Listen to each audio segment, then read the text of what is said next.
I'm planning my my Frenchie's birthday celebration right now. All right, guys, welcome back to the channel. It's Victoria Scott, Six Pack Chick, and today I'm going to go over my top bicep exercises. So if you guys have been following the series, I've gone through pretty much every lower body part and some upper body as well. Please go back and take a look at those videos. There's a lot of great information in those. My top exercises that I've done to train glutes, quads, hamstrings, delts, all of it. But by popular request, today we're going to do biceps. I actually really do like training biceps. It isn't necessarily a priority in my training because of my physique goals for competing over the years. It's just not really an area of focus for me, but I really do like training biceps. So I'm going to show you guys my favorite ways to train biceps, and I say ways because they are exercises, but I got some special techniques that I do to really work the muscles that I think are very effective. I do find that with a lot of women, they have a hard time really engaging the biceps and doing it correctly in terms of range of motion and contracting and tempo. I see more often than not people sort of cheat through some of the moves. So most of the exercises that I've picked are intentional because it prevents the cheating as much as possible, and you'll see what I mean. A lot of times when I program workouts for clients, I do intentionally pick exercises that I know are more difficult to cheat on because I'm not with them in person, and even if I was with them in person, let's just face it, as soon as it starts to get hard, you do start to kind of cheat a little. I don't know how else to say it. You know, by limiting your range of motion or moving your arm a certain way to let the other muscles assist. And really the name of the game, if you were trying to build muscle size, if your goal is hypertrophy, you want to get to a place where it's very uncomfortable, it's hard, it sucks, you might make faces in the mirror or whatever, and you know, the goal really is to fail towards the end. So as it starts to get difficult, you don't want to cheat. You want to lean into the pain and make the most out of it. Okay, and before I get into this, you guys have heard me say this before, these are by no means the best bicep exercises on the planet. They might be, they might not be, but they are ones that I really enjoy, that have worked well for me, and that I think really have a very effective results. Exercise number one possibly might be my favorite way to train biceps. It might be my all-time favorite move. It is, at least right now. I love doing this. It's sort of a combo move, but essentially it is a mechanical drop set. I do an incline bench, dumbbell bicep curl, and then as soon as I fatigue on that, what I'm gonna do is sit up and continue doing bicep curls. So what's really great about the incline dumbbell bicep curl is that you get the elbows behind the body, which creates even more length. If your goal is hypertrophy, you want to get as much length in the muscle as possible, whatever muscle you're trying to work. So when you're doing this incline version, the elbows go behind the body and you can get a really, really good stretch. So I find when a lot of women do bicep curls, they shift their arms so that they actually reduce the lengthening. And all that does is make it easier for you. But that's, again, not the name of the game. You want to make it as difficult as possible. So from this movement, it's almost impossible to cheat because your arms have to hang backwards just due to gravity.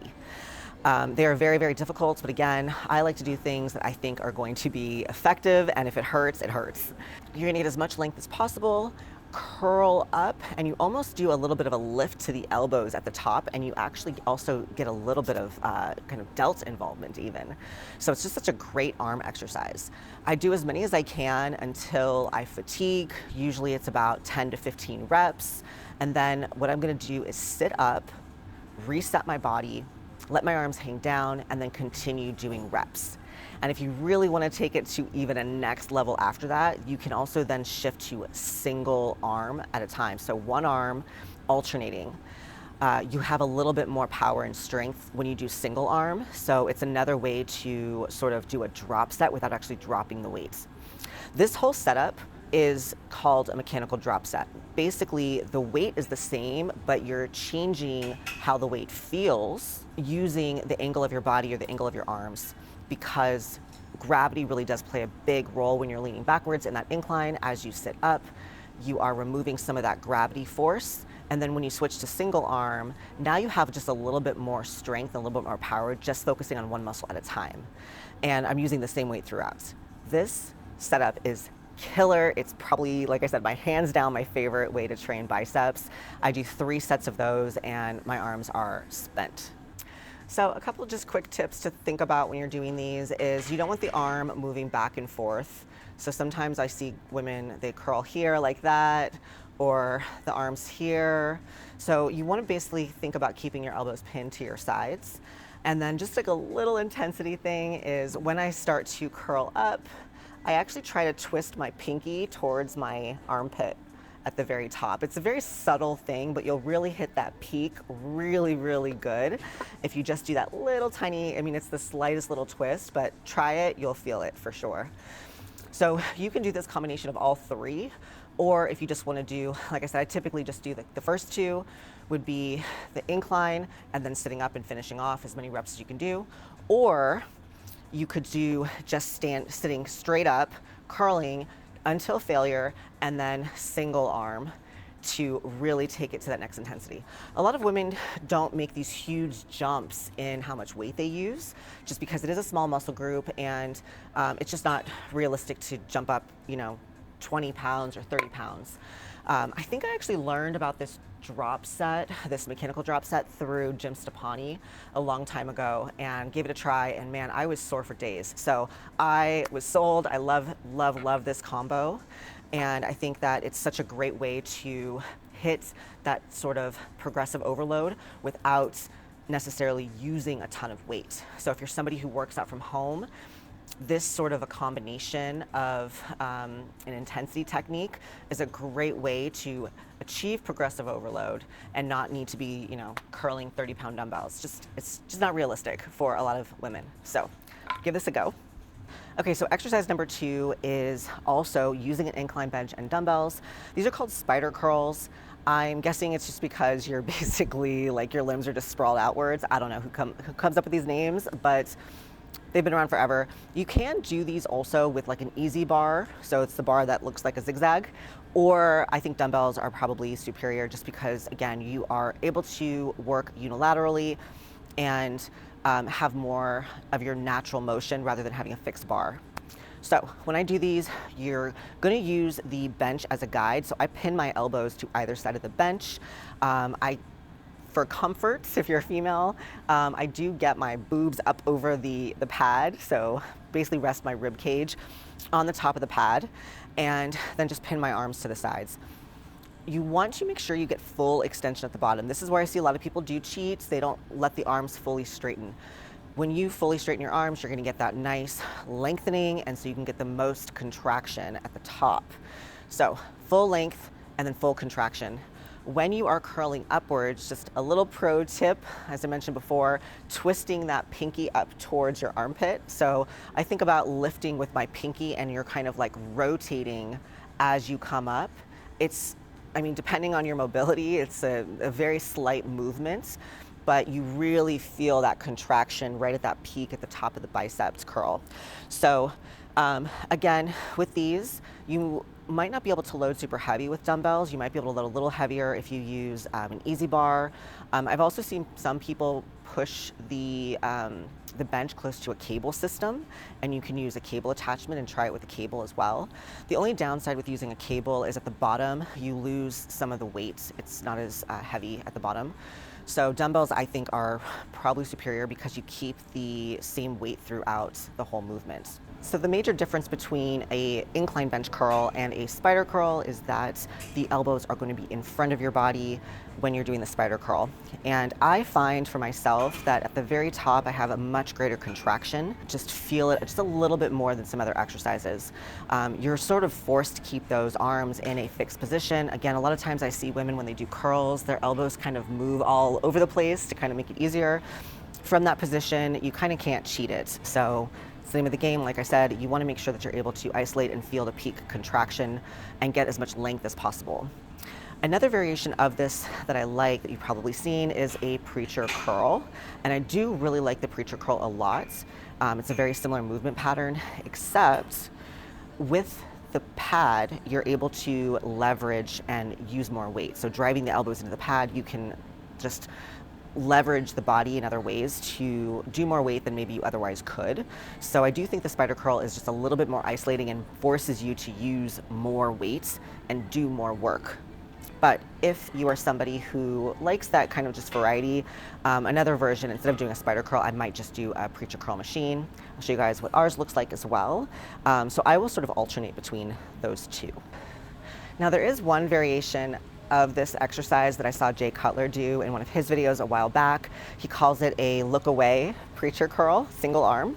And because the way he does it, it basically eliminates those two limitations that I just mentioned, which are the comfort level of pushing your body into the pad. You're actually going to position your body perpendicular to the machine, and then you're doing single arm, and because you are looking away and the arm is basically in this position, sort of twisted, you do get a nice peak contraction at the top. So I gave it a try a long time ago. I loved it, so I love incorporating these.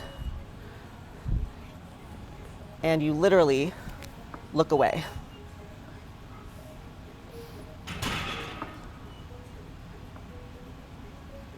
And the third and final exercise of this series is going to be a waiter curl.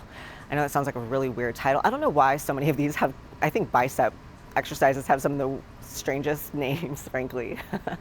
But if you can remember this, essentially what you're going to do is grab a dumbbell and you're going to hold the dumbbell close to your body, and the hands are going to basically cup the end of the dumbbell. So one limitation to this is you have to be able to use a large enough dumbbell so that you actually can hold it and put your hands underneath it. 5-pound dumbbell is not going to work. So somewhere between at least 20 pounds, I think, is going to be suitable. And then from that position, you want to lengthen all the way down, and then you're going to curl up as high as you can. This really works the outer head of the bicep, and also as maybe a benefit if you're somebody who doesn't want to work your forearms or you get a lot of forearm pain, because the arms are turned inward, you essentially reduce any use of the forearms. So it really does limit any forearm assistance and really works this sort of outer head of the bicep. So again, I'm not rushing the rep. I do about a 2-second up and 2-second down, really hard squeeze at the top. And you'll also notice when I'm lifting, I curl upward, and then right as I get to about my rib cage height, I do a little like bump with my arms. So I'm not really like swaying them or anything. It's just a slight lift. So it kind of looks like that, if that makes sense. Give that a try. You'll see that little, it's maybe an inch of movement here, that little bump from here to here, like that. And then again, I really push into my pinkies. So my hands are flat as I'm holding it, but I'm pushing a little bit into my pinkies as I'm doing that little bump. And you'll feel real good contraction there. So another great thing about this exercise, again, you can do this from home. You don't need to be in a gym to work your arms, or if you're traveling, all of these exercises, again, these are some of my favorites, more so than any other piece of equipment for biceps around here, and you can do it literally from anywhere. All right, so those are my top 3 bicep exercises. These are the ones that I like to incorporate when I do train arms. I've mentioned before, I don't train a bunch of arms, so I wouldn't say this is the top bicep exercises of all time. These are the ones that I found to be most effective for me, and I will incorporate them either on an general upper body day, or occasionally I just do a full arm day, maybe once or twice a month. So it's not a lot of arm work for me personally, but these are the exercises I found to be highly effective. So give them a try, let me know what you think. And again, something that's so great about all of these moves is you don't need a gym. All you need is a couple sets of dumbbells, a couple different weight selections that you can play around with and really challenge yourself, and you don't need a bunch of fancy equipment. Be sure to watch the other videos in this series. I've done glutes, quads, hamstrings, delts, pretty much every body part at this point, so be sure to watch those as well, and I'll see you guys next time.